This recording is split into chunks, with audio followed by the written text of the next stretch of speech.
Black and white লাভ লেখিকা আসিফা খান পর্ব ৩২। ফারহাদ তুমি বিয়ে করছো?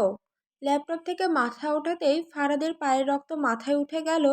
চোয়াল শক্ত হলো, হাত মুঠো করে চোখ বুজে দীর্ঘ নিঃশ্বাস ফেলল। এগুলো রাগ কন্ট্রোল করার চেষ্টা মাত্র।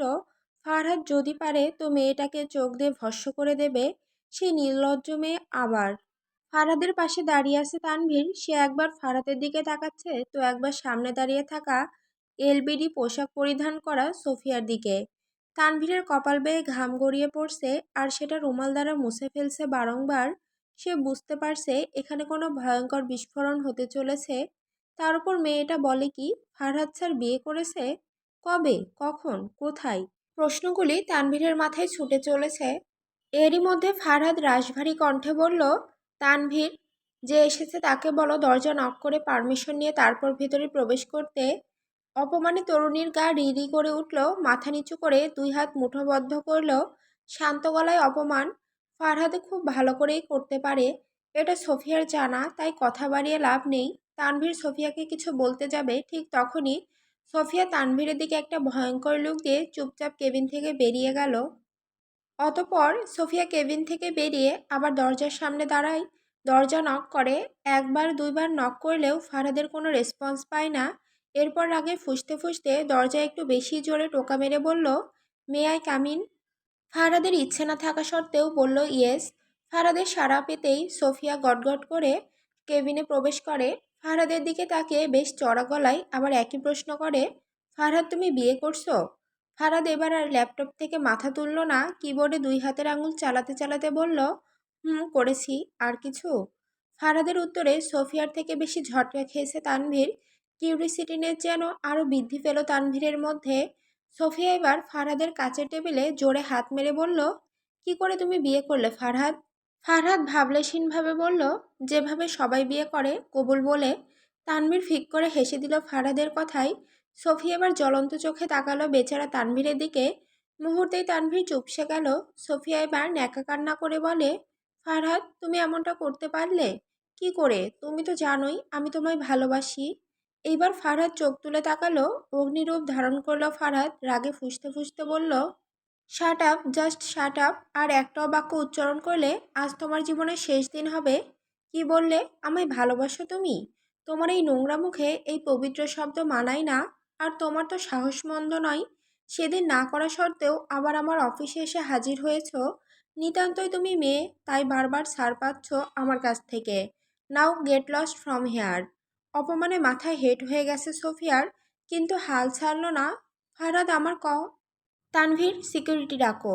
ভড়কে গেল সোফিয়া। না, এই কেবিনের ভেতরে হওয়া অপমান মেনে নিলেও বাইরে তা অসহনশীল। তাই সিনক্রিয়েট ছাড়া কেবিন থেকে নিঃশব্দে প্রস্থান করাটাই এখনের জন্য বুদ্ধিমানের কাজ হবে। You have to pay the price of this insult Farhad. কথাটি মনে মনে আড়িয়ে চলে গেল সোফিয়া। তানভীর, তুমি আসতে পারো। Okay sir. তানভীর বেরিয়ে যেতেই ফারহাদ দুই হাতে মুখমণ্ডল মালিশ করে এক তপ্ত নিঃশ্বাস ফেলল। টেবিল থেকে মোবাইল হাতে নিয়ে অন করলো। বিয়ের দিনে তোলা এক ফটো বের করলো, যাতে ফারহাদ আর আসিল সোফায় পাশাপাশি বসে আছে আর দুজন একে অপরের দিকে তাকিয়ে রয়েছে। ফারহাদের ঠোঁটে হালকা হাসি ফোটানো। ছবিটি নিজের ইনস্টাগ্রামে আপলোড করে দিল ফারহাদ। আধা ঘন্টা যেতে না যেতেই সমস্ত সোশ্যাল মিডিয়া প্ল্যাটফর্মে দাবানলের আগুনের মতো ছড়িয়ে পড়েছে ফারহাদের বিয়ের খবর। অফিসের বাহিরে হানা দিতে শুরু করেছে মিডিয়া টিম। সমস্ত অফিসের কর্মকর্তারা যেন এক শক খেয়েছে। ফারহাদের পিছনে মাতোয়ারা সমস্ত রমণীরা নিজের ভাঙা মন কুড়াতে ব্যস্ত। মিনিট দুয়েক পর পর ফারহাদের ফোন বেজে উঠছে। বন্ধু, বিজনেস পার্টনার আর বিভিন্ন পরিচিত লোকজনেরা ফারহাদকে কংগ্রাচুলেশন জানাচ্ছে। এরই মাঝে ফারিয়া ফোন করে বলে যে তাদের বাড়ির সামনে বিভিন্ন রিপোর্টারদের আনাগোনা শুরু। তারা কথা বলতে চাইছে আসিল আর ফারহাদের সাথে। ফারহাদ তাদের হেড অফিসের কথা বলে তাদের জানায় যে ফারহাদ এই বিষয় নিয়ে পরে কোনো এক কনফারেন্সে আলাপ করবে। রাত তখন 9টা 15। একটা বিলাসবহুল আলোচিত 5 স্টার হোটেলের এক রুমে বিছানায় বিবস্ত্র অবস্থায় শুয়ে আছে এক যুবক এবং যুবতী। যুবকটা যুবতীর খোলা শরীরে প্রায় প্রত্যেকটা জায়গাতে হাত বুলাতে ব্যস্ত। যুবতী যেন এক ঘোরের মধ্যে চলে গেছে। এ যেন সুখ, কিন্তু সুখটা যে অবৈধ। দুজনের মনের মিল নেই, কিন্তু আছে শারীরিক মিল। এরই মধ্যে যুবকটা মেয়েটির শরীরের ওপর নিজের ভর ছেড়ে দেয়। তারপর মেতে ওঠে ভালোবাসাহীন আদিম খেলায়। যুবতীটি এত সুখ সইতে না পেরে বলে ওঠে, ও জিসান, তোমার সমস্ত ছোঁয়া আমায় পাগল করে। জিসানও মেয়েটির গলায় লিক করতে করতে বলে, আমারও জানেমান, ইন্ডিয়ায় আমি আসি তোমার জন্য।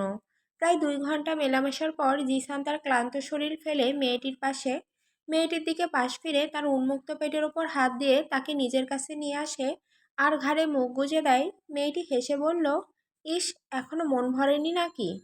সোফিয়া, তোমার একবার বিছানায় পেলে আর বিছানা ছেড়ে উঠতে ইচ্ছা করে না আমার, তাই নাকি? কিন্তু আমি আসিলকে একবার হলেও বিছানায় পেতে চাই। মেয়েটা নেশালো, একদম সেক্সি মাল। কিন্তু ও যে ফারহাদের বউ তা আজ জানতে পারলাম। তাই আসিলকে বিছানায় পাওয়ার নেশা আমায় আরও বেশি উত্তেজিত করে তুলছে। সোফিয়াও বাঁকা হাসি দিয়ে বলল, জিসান, ফারহাদকেও আমি আমার করে পেতে চাই। ওদের সোকল্ড বিয়ে আমি মানি না, মানবো না। কি করে ওদের মাঝে বিষ ঢালা যায় তার ব্যবস্থাই করব। তারপর তুমি আসিলকে নিয়ে ফুর্তি করো আর আমি ফারহাদকে নিয়ে। কথাটি বলেই দুজনের বিদঘুটেভাবে হেসে উঠল। জিসান আর সোফিয়ার পরিচয় ফেসবুক সাইট থেকে। 2 বছর থেকে তাদের এই শারীরিক সম্পর্ক। জিসান যখনই কোনো কাজে ইন্ডিয়া আসতো তখনই তারা দেখা করে এই মেলামেশা করত। দুজনের মনের মধ্যে দুজনের জন্য কোনোই ফিলিংস নেই, যা আছে তা শুধুই শারীরিক চাহিদা। আর তো আর দুজনের মিশনও এক। 12:30 বেজে পার হয়ে গেছে, তবু ফারাদের রুমে আসা নামগন্ধ নেই। অফিস থেকে ফিরেও ফারাদ আসিলের সাথে বিন্দুমাত্র কথাও বলেনি। আসিল চেষ্টা করেও সফল হয়নি। আসিল তো কিছুই বুঝতে পারছে না ফারাদের এরকম ব্যবহারের কারণ কি। আসিল মন খারাপ নিয়ে চোখের পলকে এক করতেই একরাশ ঘুম এসে হাজির হয় আসিলের নয়নে, আর পাড়ি জমায় ঘুমের দেশে। সকাল 8টায় ঘুম থেকে উঠে আসিল ফ্রেশ হয়ে নিচে গিয়ে নানুর মুখে শুনল ফারাদ অনেক আগে অফিসে চলে গেছে। আসিল ভাবল ফারাদ তো 10টার আগে অফিস যায় না, আজ কেন এত তাড়াতাড়ি?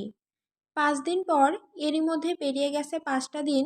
সময় তো স্রোত বাধাহীনভাবে এগিয়ে যায়। সময় কারোর জন্য অপেক্ষা করে না। এই 5 দিনে কিছু না বদলালেও পাল্টেছে অনেক কিছুই। আয়ন কিছুদিনের জন্য বাহিরে গেছে কোনো এক কেসের জন্য। আয়েশাও দিন গুনে অপেক্ষা করছে তার প্রিয়জনের। রেজওয়ান আর ফারিয়ারও প্রেম একদম জমে ক্ষীর। দুইজন দুজনের ছাড়া কিছুই বোঝে না। এদিকে আসিল আর ফারহাদের সম্পর্কের মধ্যে কোনো উন্নতি দেখা যায়নি। মূলত ফারহাদ এড়িয়ে চলে আসিলকে। আসিল রুমে থাকলেও ফারহাদ এমন বিহেভ করে যেন রুমে কেউ নেই। রোজ আসিল ফারহাদের জন্য সব কিছু গুছিয়ে রাখলেও ফারহাদ তা পুরোপুরি ইগনোর করে চলে যায়। কিন্তু আসিল থেমে নেই, নিজের সর্বোচ্চ দিয়ে চেষ্টা করে চলেছে ফারহাদকে বর্ণনা করার। তার রহস্যময় পুরুষের রহস্যকে বোঝার প্রয়াস চালাচ্ছে আসিল। লোকে হয়তো ঠিকই বলে মেয়েদের মন বোঝা ভারী মুশকিল। আসিলের জন্য এখন এই কথাটি প্রযোজ্য।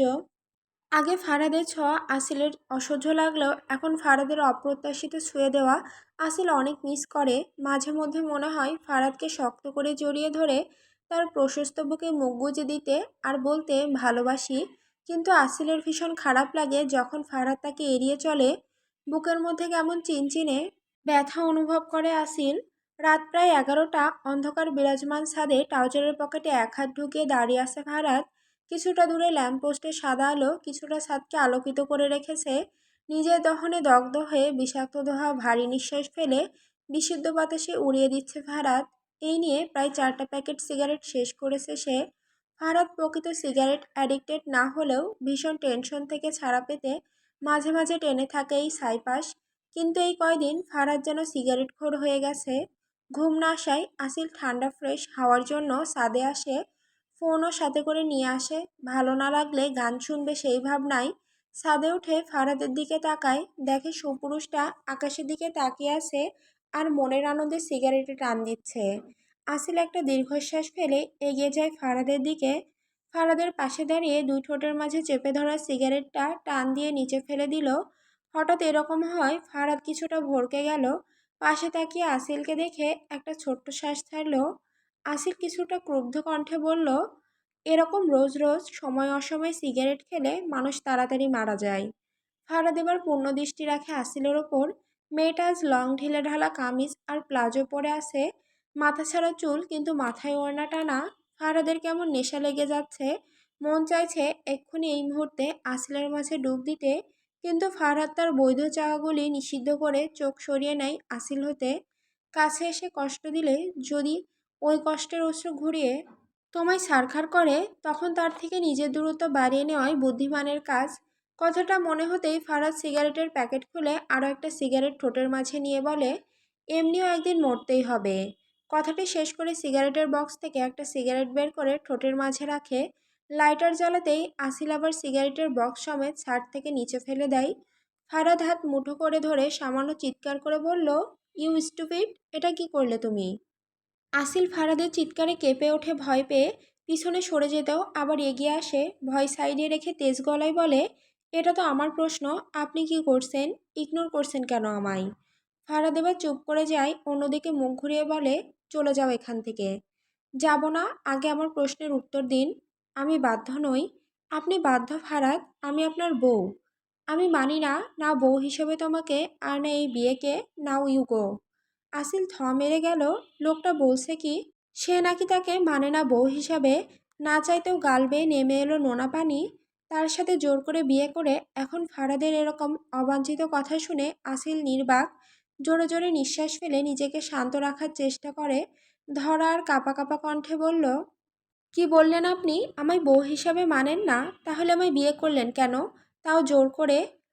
আমি আমি আমি তো বলিনি আমায় বিয়ে করতে। ভেবেছিলাম এই সম্পর্ককে একটা চান্স দেব, মেনে নেব আপনাকে, সব কিছু মানিয়ে গুছিয়ে নেওয়ার চেষ্টা করব। কিন্তু আপনি, ইস, আমি কত বোকা যে আপনার ছুঁয়ে দেওয়াকে। না আর বলতে পারল না আসিল, কান্নায় ভেঙে পড়ল। তার সাথে এমনটা কেন? সে তো এমনটা চায়নি। ফারাদ কিছুই বলছে না, চুপচাপ দাঁড়িয়ে আছে। কোনো রকম রিয়াক্ট করছে না সে, নাকি কোনো কিছু বলে আসিলকে সান্ত্বনা দেওয়ার মতো ভাষা নেই তার কাছে। এরই মধ্যে ফারাদের ফোনে পরপর প্রায় 6টা মেসেজ আসে। বিরক্তি নিয়ে পকেট থেকে ফোন বের করে হোয়াটসঅ্যাপে ঢুকলো। দেখে সোফিয়ার কিছু পাঠিয়েছে। অনিচ্ছা সত্ত্বেও ইনবক্সে গিয়ে দেখলো 2টা ফটো, বাকি ভিডিও। মেয়েটা 1 নম্বরের গায়ে পড়া। ফটো এডিকে ভিডিও ওপেন করলে ফারহাদ মারাত্মক রকম ঝটকা খায়। ভ্রুকুঁচকে ফারহাদ দেখে সোফিয়া শুধুই বিকিনি পরে আছে, নির্বস্ত্র অবস্থায় ভিডিও। তাতে সোফিয়া বলছে, ফারহাদ বেবি, আমি জানি তুমি আমায় ভালোবাসো, শুধু তুমি তোমার ওই সোকল্ড বউয়ের জন্য আমার কাছে আসতে পারছো না। ফারহাদ, আমি জানি তোমার আর আসিলের মধ্যে কোনো ফিজিক্যাল রিলেশন হয়নি। বিশ্বাস করো জান, আমি তোমায় সব ধরনের সুখ দেব, যেটা তোমার বউ দিতে পারে না। আমি। কথাটি বলেই সোফিয়া নিজের অন্তর্বাসের ডান পাশের ফিতা নিচে নামিয়ে দিল। ফারাদ এবার চোখ বন্ধ করে অন্যদিকে ঘুরিয়ে নিল। ভিডিও অফ করে দিয়ে সোজা জোরে নিঃশ্বাস ফেলছে সে। কুচকালো ভ্রু এখন সোজা হয়ে গিয়েছে, রাগে যেন কপালের রগ ফুলে উঠেছে। এরকম অসভ্য মেয়ে ফারাদ তার লাইফে কখনো দেখেনি। এতক্ষণ কৌতূহলবশত ভিডিওটা দেখলেও এখন নিজের উপরই রাগ হচ্ছে। হঠাৎ করেই ফারাদের কানে ফুঁপানোর শব্দ কড়া নড়তেই ফারাদ ঘুরে পেছনের দিকে তাকায়। আসিল অসহায় ও ঘৃণিত দৃষ্টি নিয়ে তাকিয়ে আছে ফারাদের দিকে। আসিলের দৃষ্টি ফারাদকে কাঁপিয়ে তোলে, কপালে ঘাম জমেছে মুহূর্তেই। ইস, সে কি করে ভুলে গেছিল যে আসিল তার পাশে আছে। তার মানে আসিল সব কিছু শুনে ফেলেছে। তাহলে কি আসিল তাকে ভুল ভাবছে? না না, কিছু করতে হবে। ফারাদ আসিলের দিকে এগিয়ে যেতেই আসিল পিছিয়ে যায়। আসিলের পিছিয়ে যাওয়া দেখে ফারাদ থেমে গেল। 2 হাত হাওয়ায় মেলে আসিলকে আশ্বাস দেওয়ার চেষ্টা করে ফারহাদ বলে, আসিল, আসিল, তুমি যা ভাবছো সেটা ওরকম নয়, লেট মি এক্সপ্লেন। আবার এগিয়ে আসে ফারাদ আসিলের দিকে। আসিল চোখের পানি মুছে তাচ্ছিল্য সুরে ধরা গলায় বলে, নো নিড।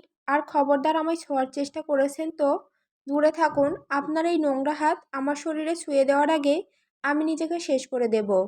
ফারাদের শরীর কাটা দিয়ে উঠল আসিলের কথা শুনে। এতদিন আসিলকে ইগনোর করে যাওয়া ফারহাদের মুহূর্তেই একদম অন্যরকম রূপ ধারণ করল। ফারহাদ অসহায় গলায় বলল, আমাকে একবার কিছু বোঝানোর সুযোগ দাও প্লিজ, প্লিজ। ফারহাদের মুখে থেকে সরি আর প্লিজ কথাটি কোনোদিন আসিল শোনেনি। ফারহাদের কোনো কিছুর প্রয়োজন হলেও সেই প্লিজ শব্দটি ব্যবহার করেনি। আর সরি, সেটা ফারহাদের মুখ থেকে শোনার আশা নিতান্তই বোকামি। কিন্তু আসিল ফারহাদের কথায় গলে যায়নি, বরং নিজেকে আরও শক্ত প্রমাণ করার চেষ্টা করে বলল, কি বোঝাবেন আমাকে? নিজের কানে শোনা কথা আমি কিভাবে অবিশ্বাস করব?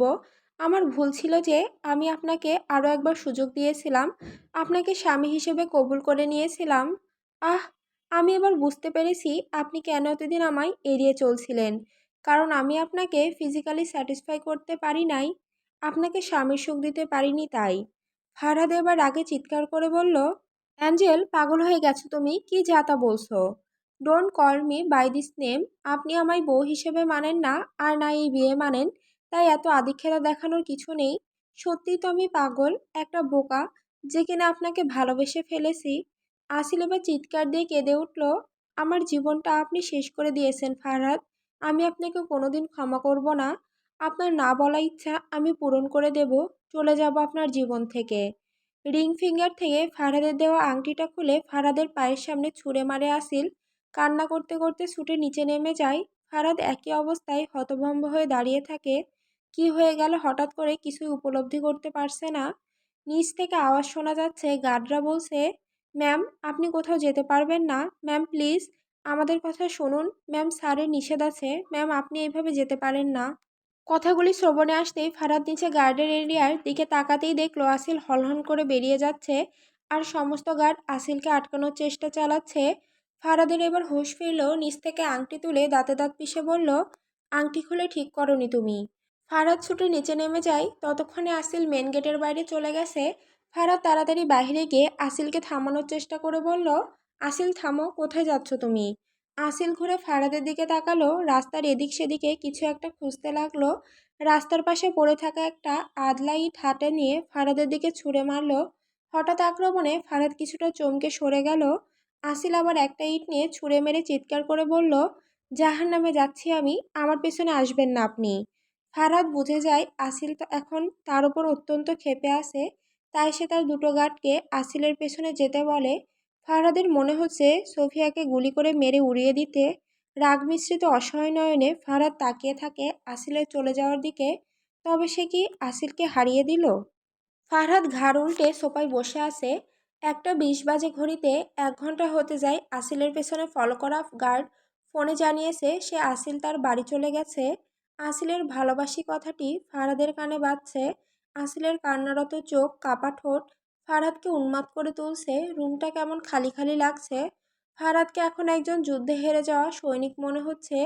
নিরাধার নয়নে তাকিয়ে আসছে আংটিটির দিকে, যেটা কিছুক্ষণ আগে পর্যন্ত আসিলের হাতেই ছিল। ফারহাদ ফোন বের করে আয়নের নাম্বারে কল দেয়। 2-4 বার রিং হতেই আয়ন ফোন রিসিভ করে বলল, হ্যাঁ বলো ফরহাদ।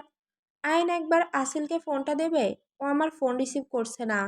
আয়ন ভ্রকুচকে বলল, বনু এখানে তো নেই, ওর কি এখানে আসার কথা ছিল?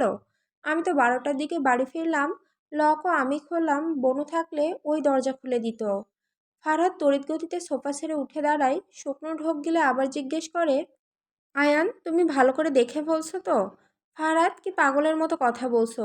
আসিল থাকলে আমি তোমার থেকে কেন লুকাবো? ফারহাদ সত্যি বলো তো কি হয়েছে? আমার বোন কোথায় ফারহাদ? আমি আমি আমি এখনই তোমার কাছে আসছি। ফারহাদ, ফারহাদ।